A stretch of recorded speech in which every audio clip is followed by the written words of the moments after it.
Bonjour les amis. Alors je fais une nouvelle vidéo sur la commune. Ce n'est pas une réupload, c'est une nouvelle vidéo où je dis de nouvelles informations, j'ai rajouté des recherches historiques à mon travail. J'en refais une car la qualité de la première me décevait un peu. Puis j'ai un nouveau micro depuis. Alors je vais commencer. Alors le contexte de la guerre de la commune était la guerre franco-prussienne. Pour savoir pourquoi elle a lieu, il faut revenir à un plébiscite qu'avait organisé Napoléon III le 8 mai 1870. Alors un plébiscite, c'est un référendum.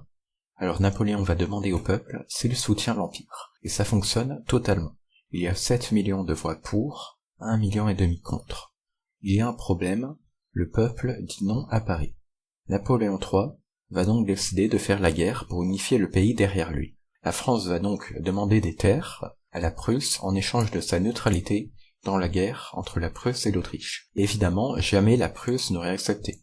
Question de stratégie et même de prestige. Alors la France va déclarer la guerre, et il va y avoir la bataille de Sedan le 1er septembre 1870, à peine 4 mois après le plébiscite. Alors la bataille sera une défaite, et l'empereur sera prisonnier. Et dès le 4 septembre, la Troisième République va être déclarée. La Troisième République va demander la paix, alors que la France pouvait combattre. Il faut vraiment comprendre que c'est parce que l'empereur a été capturé que la guerre a été perdue.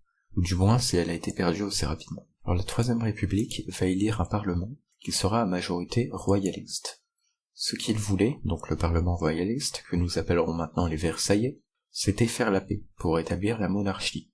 Ce n'est pas la Prusse qui leur faisait peur, mais bien le peuple français qui voulait plutôt la République. Alors il faut savoir que pendant le Second Empire, Paris n'a jamais eu de commune, parce que Paris, c'était la Révolution, c'était ce qu'ils n'aimaient pas. Et maintenant qu'il y a une République, il va y avoir des élections municipales. Elles vont donc avoir lieu et seront à majorité républicains, et va donc s'opposer au Parlement.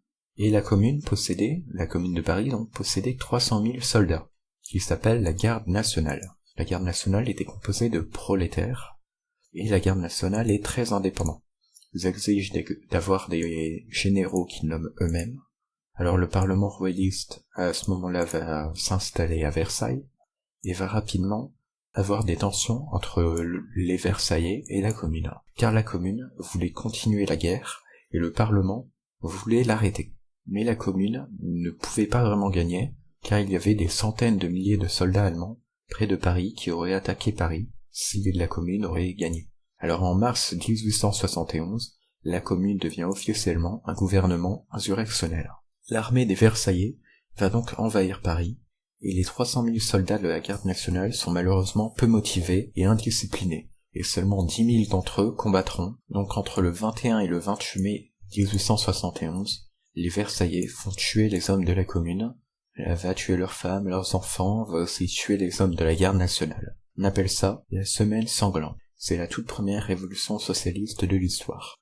Elle va se faire écraser tellement violemment que les idées socialistes vont pratiquement disparaître en France et ne va revenir qu'en 1905 avec la création de la SFIO par Jean Jaurès, soit 35 ans plus tard. Une génération plus tard en fait. Mais bref, les Versaillais ne vont finalement pas créer de monarchie, car ils sont divisés entre deux dynasties, les orléanistes et les légitimistes. Alors les orléanistes sont les partisans de la maison d'Orléans et du régime de la monarchie de Juillet. Et les légitimistes sont partisans des Capétiens, de la dynastie capétienne, donc de la maison Bourbon. Un homme va profiter de cette division. Il s'agit d'Adolphe Thiers. Il va pousser les monarchistes vers la République bourgeoise, en expliquant que le suffrage universel, c'est mieux pour faire tenir le peuple. Car quand il y a une révolte de pauvres, l'autorité qui va les contraindre à marcher dans le rang, c'est la volonté du peuple, et qui est en fait la volonté de notables. Ce régime du suffrage universel est bien meilleur pour faire tenir les pauvres.